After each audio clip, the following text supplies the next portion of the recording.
வணக்கம்.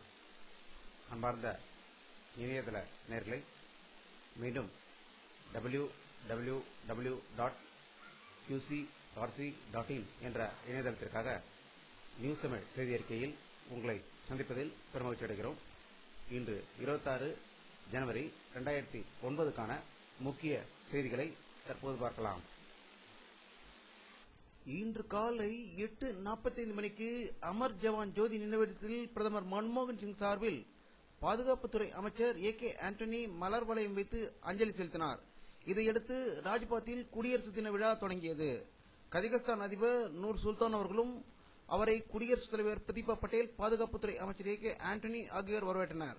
பின்னர் தேசிய கொடி ஏற்று நிகழ்ச்சி நடந்தது.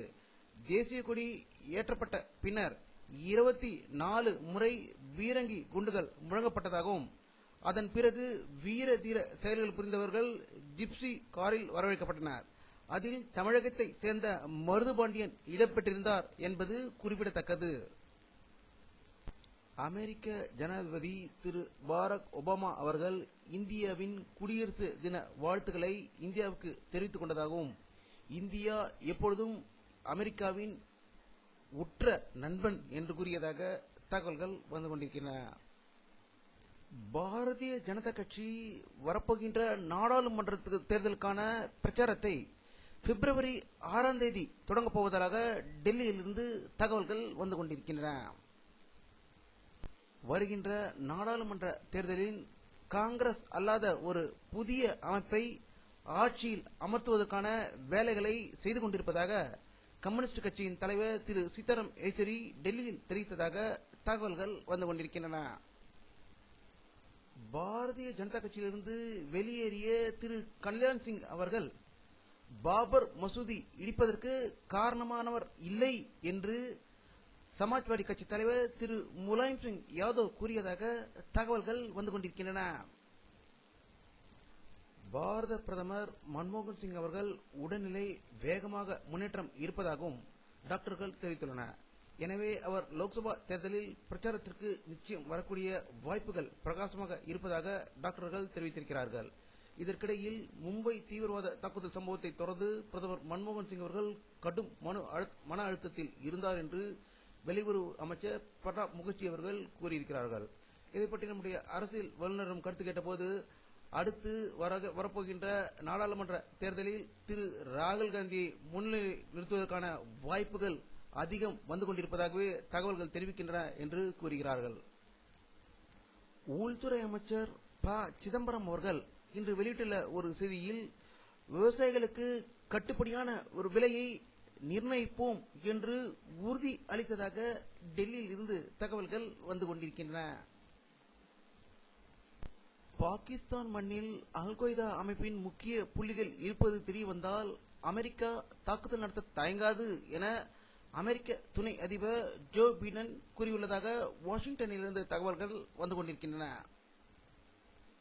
தமிழ் ஈழத்தில் தமிழர்கள் தஞ்சம் புகுந்த முகாம்கள் மீது சிங்கள ராணுவம் நேற்று சரமாரியாக பீரங்கி மற்றும் ராக்கெட் தாக்குதல் நடத்தியதாகவும் இதில் 100க்கும் மேற்பட்டோர் உயிரிழந்ததாகவும் பலர் படுகாயம் அடைந்ததாக தகவல்கள் வந்து கொண்டிருக்கின்றன. பாகிஸ்தானில் நடந்த பயங்கர குண்டுவெடிப்பில் 6 பேர் உயிர் இழந்ததாகவும் 20க்கும் மேற்பட்டோர் படுகாயம் அடைந்ததாக இஸ்லாமாபாத்திலிருந்து தகவல்கள் வந்து கொண்டிருக்கின்றன. ஆப்கானிஸ்தானில் நடந்த பயங்கர மோதலில் தாலிபான்களின் தலைவர் மற்றும் 8 தீவிரவாதிகள் கொல்லப்பட்டதாக ஆப்கானிஸ்தானிலிருந்து தகவல்கள் வந்து கொண்டிருக்கின்றன.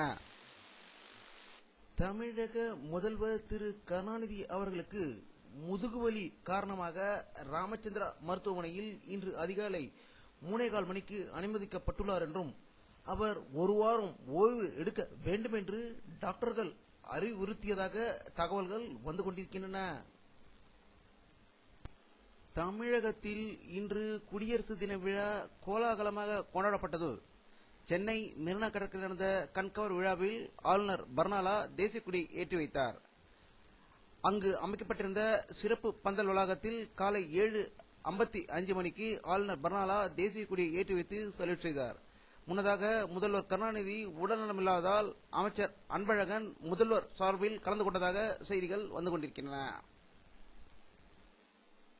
செங்கல்பட்டு சட்டக்கல்லூரி மாணவர்கள் காலவரையற்ற உண்ணாவிரதம் இன்று 5வது நாளாக தொடர்ந்து இருந்து கொண்டிருக்கிறார்கள். இவர்களை மதிமுக பொதுச் செயலாளர் திரு வைகோ அவர்கள் நேரில் சந்தித்து வாழ்த்தி அவர்களிடம் பேசுகையில், இந்திய அரசு ஸ்ரீலங்காவுக்கு அனுப்பியிருக்கும் ரேடர்கள், பணம் போன்ற நிபுணர் குழுக்களை அனுப்பி தமிழர்களை கொலை செய்தது பச்சை துரோகம் என்றும் மன்னிக்க முடியாத செயல் என்று கூறியதாக தகவல்கள் வந்து கொண்டிருக்கின்றன. மைக்ரோசாப்ட் நிறுவனம் அமெரிக்காவில் வெளிநாடுகளிலிருந்து வேலை செய்பவர்களை குறைப்பதற்கான வாய்ப்புகள் அதிகம் இருப்பதாக தெரிகிறது என்று நியூயார்க்கிலிருந்து தகவல்கள் வந்து கொண்டிருக்கின்றன.